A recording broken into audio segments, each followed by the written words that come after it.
Hello everybody. उम्मीद करता हूँ आप लोग सब बहुत अच्छे होंगे और अपने रिजल्ट्स के लिए बड़ी क्यूरियोसिटी से वेट कर रहे होंगे। I wish you the best of luck.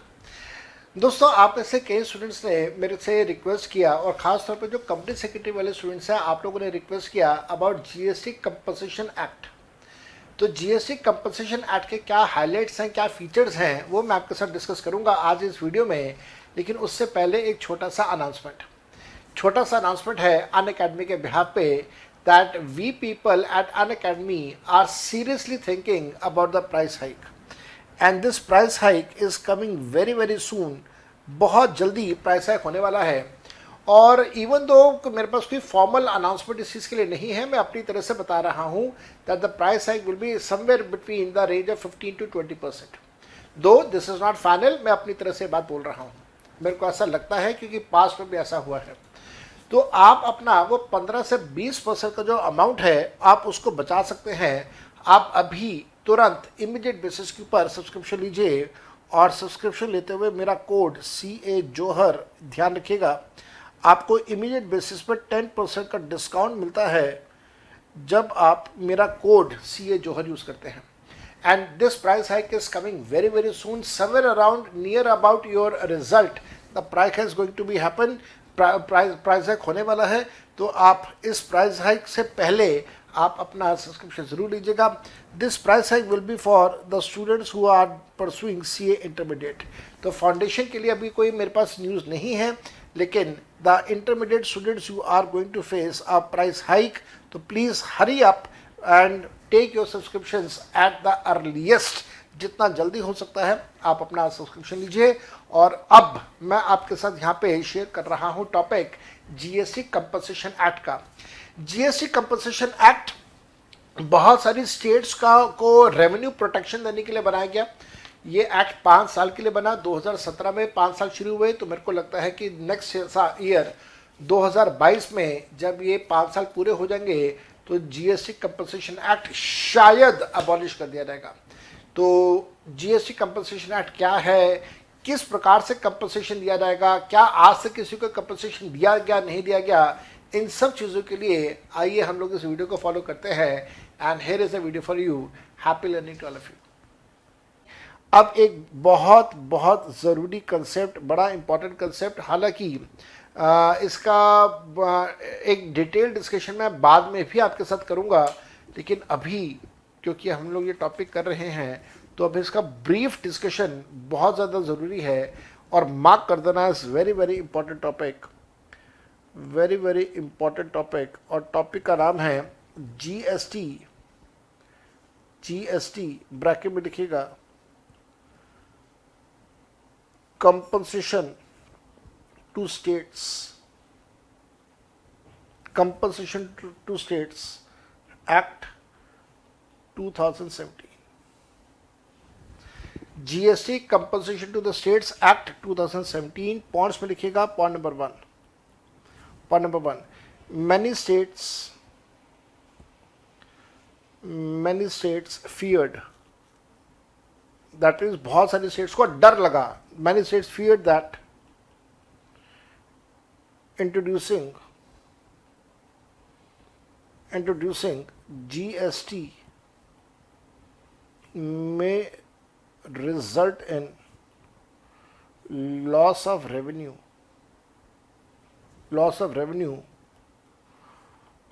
for that state। मेरे बेटा, बहुत सारी स्टेट्स को इस बात का डर था कि जब जीएसटी इंट्रोड्यूस होगा तो स्टेट का नुकसान होगा। ये डर क्यों था, पहले वो डिस्कस करते हैं। डर क्यों था, याद करो जो हमारे पुराने टैक्सेस थे, सेल्स टैक्स था, एक्साइज था, वो था ओरिजिन बेस्ड टैक्स। याद करो जब मैंने आपको सीएसटी से रिलेटेड कंसेप्ट करवाए थे तो मैंने आपको बताया था कि सीएसटी का पैसा उस स्टेट गवर्नमेंट को मिलता है जिस स्टेट में से गुड्स की मूवमेंट शुरू हुई है। इसी प्रकार से जीएसटी का जो पैसा है, जो एक्साइज का पैसा है, वो भी उस स्टेट या सेंट्रल गवर्नमेंट को उस हिसाब से मिलता था कि जहां से गुड्स की मैन्युफैक्चरिंग हुई है। तो वहां पे ओरिजिन बेस्ड टैक्सेशन हम लोग फॉलो कर रहे थे। लेकिन जब जीएसटी आया तो जीएसटी ओरिजिन बेस्ड टैक्सेशन थोड़ी ना, वो तो डेस्टिनेशन बेस्ड टैक्स है। इसका मतलब यहाँ पे ये हुआ, इसका मतलब यहाँ पे सिंपल सा ये हुआ कि जीएसटी का पैसा उस सरकार को मिलेगा जहाँ पे गुड्स की कंजम्पशन होगी, जहाँ पे गुड्स या सर्विसेज यूज होंगे, रादर देन जहाँ पे गुड्स बन रहे हैं, जहाँ से सर्विसेज दी जा रही है। उदाहरण देता हूँ इसका बड़ा सिंपल सा। आपको पता है कि हमारे देश में गुजरात, महाराष्ट्र, कर्नाटका, तमिलनाडु, हरियाणा, ये इंडस्ट्रियलिस्ट स्टेट्स हैं। यहाँ पे बहुत इंडस्ट्रीज हैं, बहुत सारी फैक्ट्रीज हैं। तो गुड्स की अगर मैन्युफैक्चरिंग यहाँ पे हो रही है, कंजम्पशन कहीं और हो रही है, तो जीएसटी का पैसा दूसरी स्टेट को मिलेगा जहाँ पे कंजम्पशन हो रही है। हमारे देश में कंज्यूमिंग स्टेट्स हैं बिहार, उत्तर प्रदेश, छत्तीसगढ़। यहाँ पे ज़्यादा मैन्युफैक्चरिंग नहीं है, यहाँ पे पॉपुलेशन बहुत ज़्यादा है, आबादी बहुत ज़्यादा है, और एक कंज्यूमिंग स्टेट्स हैं। तो हरियाणा जैसे स्टेट, गुजरात जैसे स्टेट को लगा कि भाई बनाएंगे हम, मैन्युफैक्चरिंग करेंगे हम, माल बेचेंगे हम, लेकिन जीएसटी का पैसा मिल जाएगा बिहार को, जीएसटी का पैसा मिल जाएगा उत्तर प्रदेश को, क्योंकि वो कंज्यूमिंग स्टेट्स हैं लार्जली, मेनली, और हम लोग मैन्युफैक्चरिंग स्टेट्स हैं। तो इनको ये डर था कि साहब जीएसटी आएगा तो हमारा रेवेन्यू लॉस होगा, और बिहार, उत्तर प्रदेश जहाँ पे पॉपुलेशन बहुत ज़्यादा है, महाराष्ट्र पॉपुलेशन बहुत ज़्यादा है, इनको रेवेन्यू का एडवांटेज हो जाएगा क्योंकि ये डेस्टिनेशन बेस्ड टैक्स है। ऐसा हुआ नहीं, किसी भी स्टेट का नुकसान नहीं हुआ, not even a single state.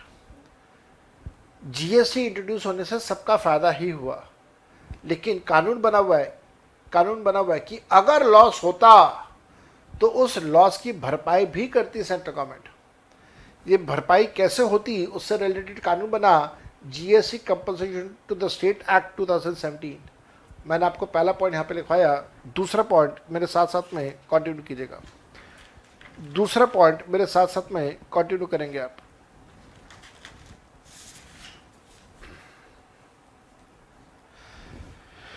मैं दूसरा पॉइंट लिखवाने से पहले एग्जांपल लिखवा देता हूं ताकि आपको पहला पॉइंट अच्छे से समझ आ जाए। Mister D of Delhi, mister D of Delhi sells goods to Mr. K of Kanpur. Mr. D of Delhi sells goods to Mr. K of Kanpur. ध्यान से कीजिएगा, before 1st of July 2017, comma, on this transaction,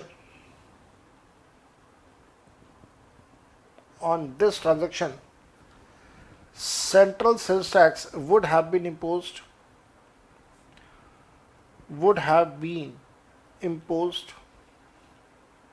CST लगाया जाता, CST would have been imposed, and all revenue of CST and all revenue of central sales tax would have been paid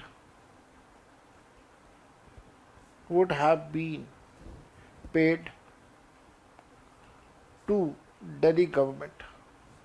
सारा का सारा revenue किसके पास आता, दिल्ली सरकार के पास आता। लेकिन ऐसा अब थोड़ी ना होगा। ऑन एंड आफ्टर 1 जुलाई 2017 और उसके बाद से on this transaction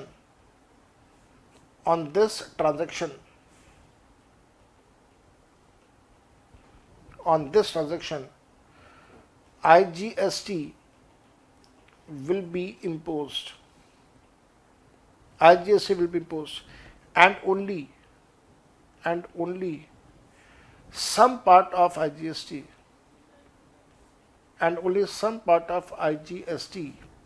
will be shared by central government with state government,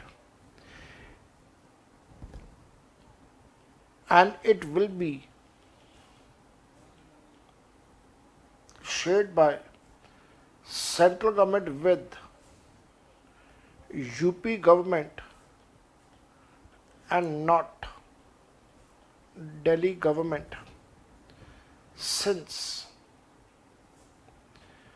GST is destination,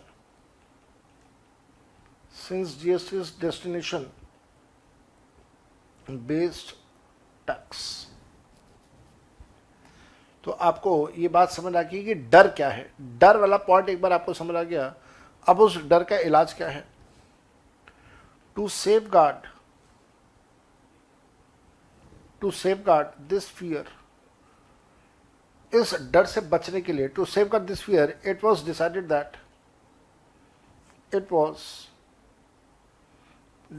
that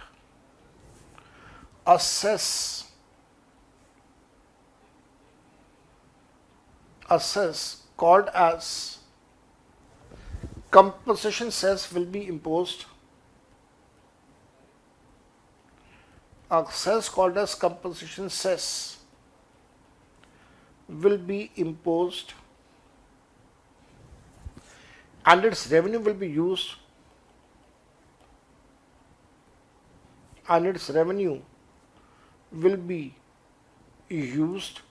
to compensate. Its revenue will be used to compensate loss of state governments। तो state governments के नुकसान की भरपाई करने के लिए cess charge किया जाएगा। सेस किस किस आइटम के ऊपर लगेगा, ध्यान से लिखिएगा। Cess will be imposed on following, इन सब के ऊपर सेस चार्ज किया जाएगा। किस किस के ऊपर सेस लगेगा? Point A, cigarettes,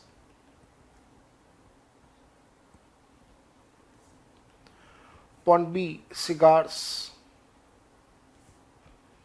point C, tobacco and tobacco products, tobacco and tobacco products, point D, aerated waters। aerated का मतलब होता है जिसमें सोडा होता है, सोडा ड्रिंक्स। तो जितने भी कोल्ड ड्रिंक्स हैं, Thums Up, Pepsi, Coca Cola, Limca, इनमें सब में सोडा होता है, तो इसको हम बोलते हैं aerated waters, soda drinks. E, hookah. F, paan masala. G, motor vehicle. H, lignites. I, coal. इन सब प्रोडक्ट्स के ऊपर सेस चार्ज किया जाएगा। Point number 4, to calculate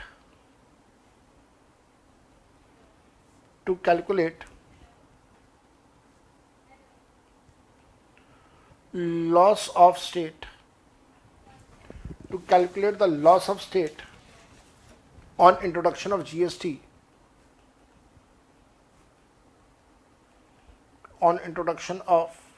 GST, base year will be taken as, base year क्या माना जाएगा? Base year will be taken as financial year 2015-2016। Further, growth rate of 14% will be assumed.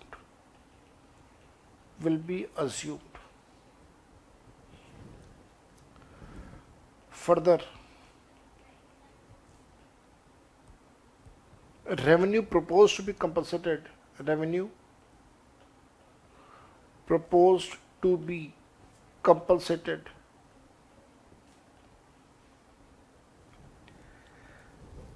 would consist of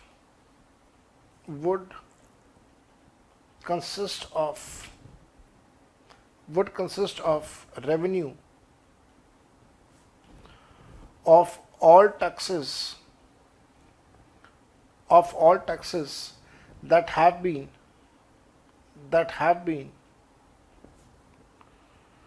that have been merged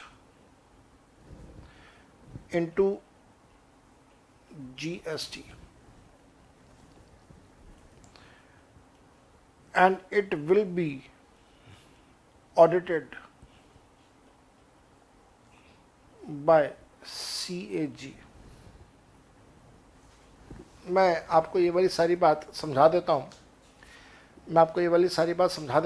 और उसके बाद फिर मैं आपको बाकी के पॉइंट्स लिखवा दूंगा। सुनिए मेरी बात ध्यान से।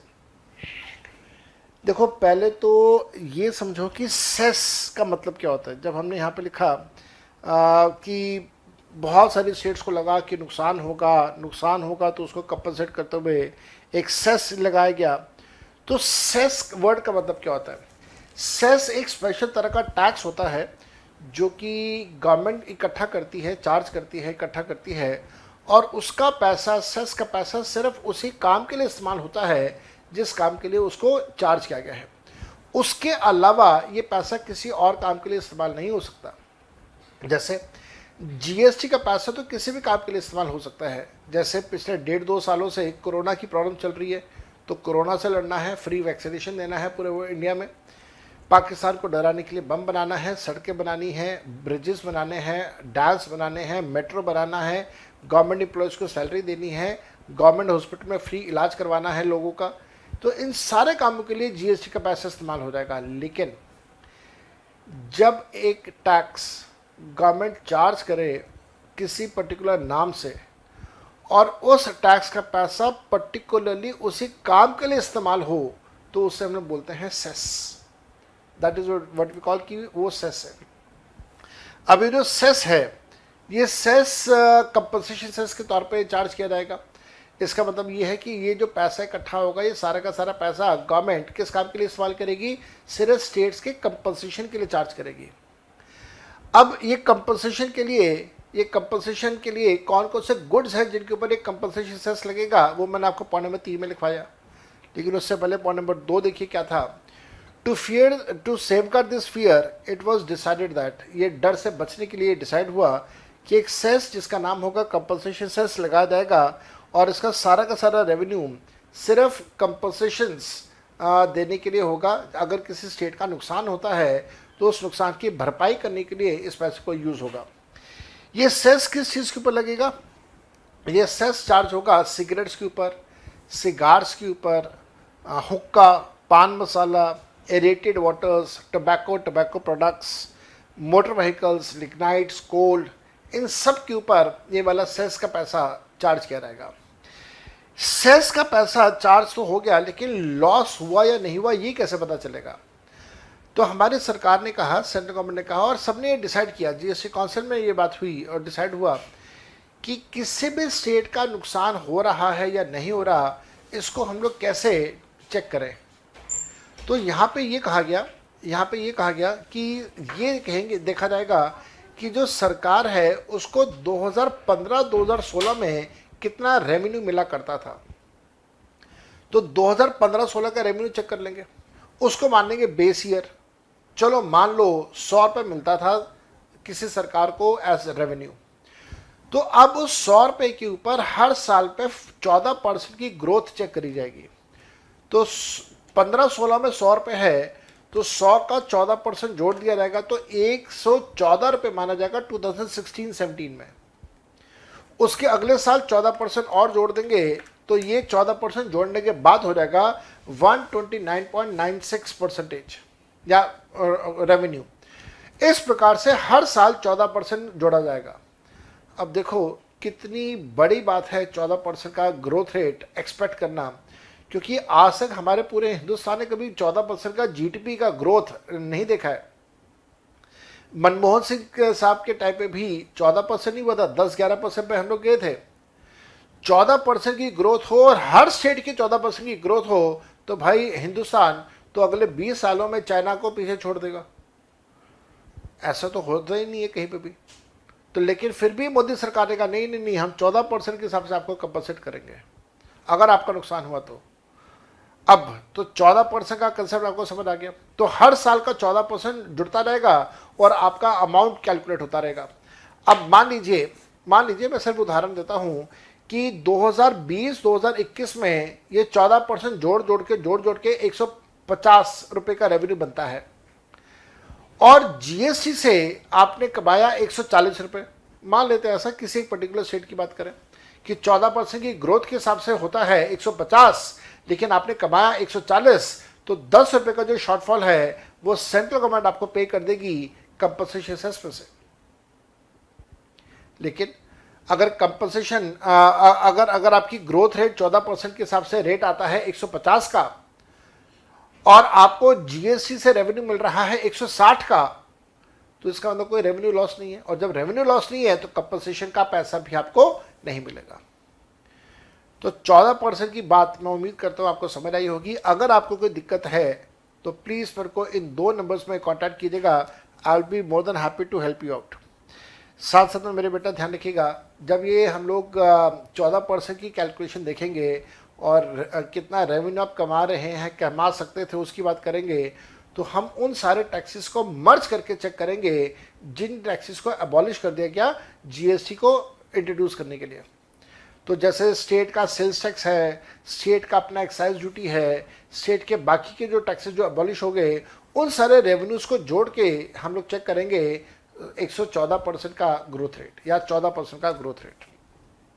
यहां तक मैंने आपको लिखवाया। अब एक और चीज का ध्यान रखिएगा, जो भी परसेंटेजेस, जो भी फिगर्स कैलकुलेट होंगी, उन सबका सीएजी ऑडिट भी करने वाला है। तो 4 पॉइंट्स हो गए। पॉइंट नंबर 5 लिखेंगे, ये वाला टॉपिक कंप्लीट करके हम लोग अपनी क्लास को वाइंड अप करेंगे। Point number 5, next class will be the last class, जिसके अंदर मैं आपको कुछ टॉपिक्स और करवाऊंगा और बुक में से मैं आपको मल्टीपल चॉइस क्वेश्चंस करवाऊंगा। तो ध्यान से लिखिएगा, compensation cess will be compensation cess will be over and above amount of GST। तो GST तो होगा ही होगा, उसके ऊपर कंपनसेशन सेस भी होगा, and it will be charged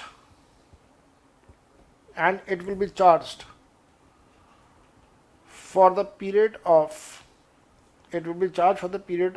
5 years। तो ये कंपनसेशन सेस कितने साल के लिए लगता रहेगा? 5 साल। 2017 में स्टार्ट हुआ, 5 साल का मतलब 2022 तक लगता रहेगा। Point number 6, amount of cess shall be used, amount of cess shall be used to compensate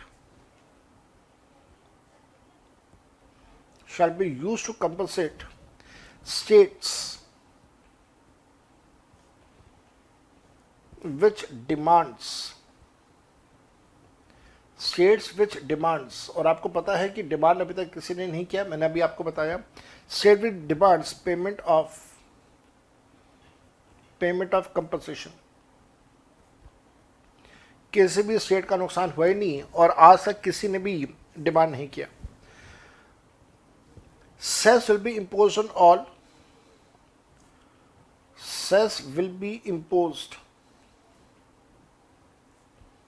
on all intra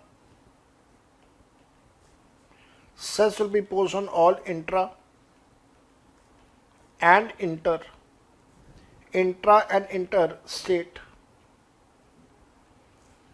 supply, all import and export of goods which are mentioned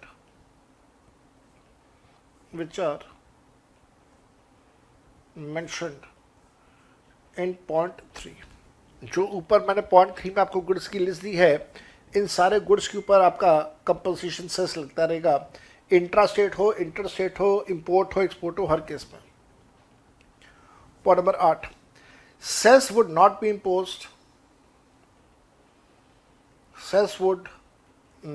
B imposed on supply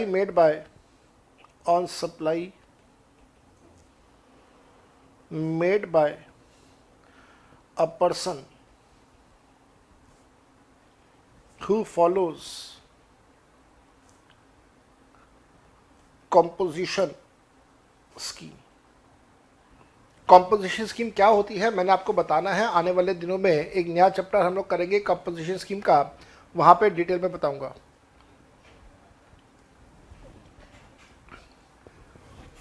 एक बड़ा स्वाभाविक सा question आपके मन में आ रहा होगा, sir अगर आज तक किसी स्टेट ने कंपनसेशन डिमांड नहीं किया तो कंपनसेशन सेस का क्या होगा। लास्ट लाइन है, ध्यान से लिखिएगा। After expiry of 5 years, after expiry of 5 years,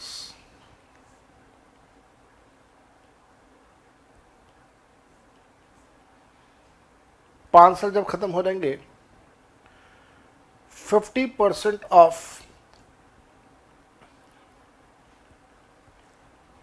unutilized amount in the fund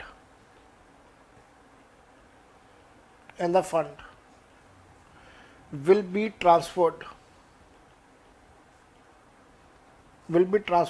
to central government, and balance 50% will be transferred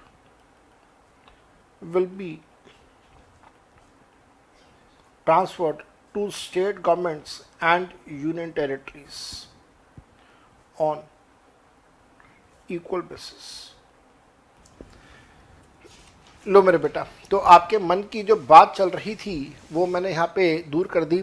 आप ऐसे कहिए कि मन में होगा कि सर जब किसी स्टेट ने अभी तक पैसा डिमांड ही नहीं किया तो वो जो कंपनसेशन से इसका पैसा इकट्ठा हुआ उसका क्या करेंगे। कुछ नहीं करेंगे, 5 साल के बाद वो पैसा सेंट्रल गवर्नमेंट और स्टेट गवर्नमेंट आपस में बांट लेंगे। कितने पे बांटेंगे, आधा पैसा सेंट्रल गवर्नमेंट का, बाकी का आधा पैसा जो बचेगा वो सारी स्टेट्स और यूनियन टेरिटरीज में बराबर का बढ़ जाएगा। तो ये होगा after the period of 5 years। और 5 साल कब खत्म होंगे, 2017 में जीएसटी स्टार्ट हुआ, तो अगर हम लोग 5 साल जोड़ दें तो 5 साल का मतलब हो गया 2022। तो जुलाई 2022 के बाद स्टेट्स और सेंट्रल गवर्नमेंट के पास एक बहुत बड़ा पैसा जो कंपनसेशन सेस का है वो आने वाला है। और मेरे को लगता है उसके बाद ये कंपनसेशन सेस का जो एक्ट है इसको भी अबॉलिश कर देंगे, इसकी कोई यूटिलिटी नहीं रहेगी। मेरे बेटा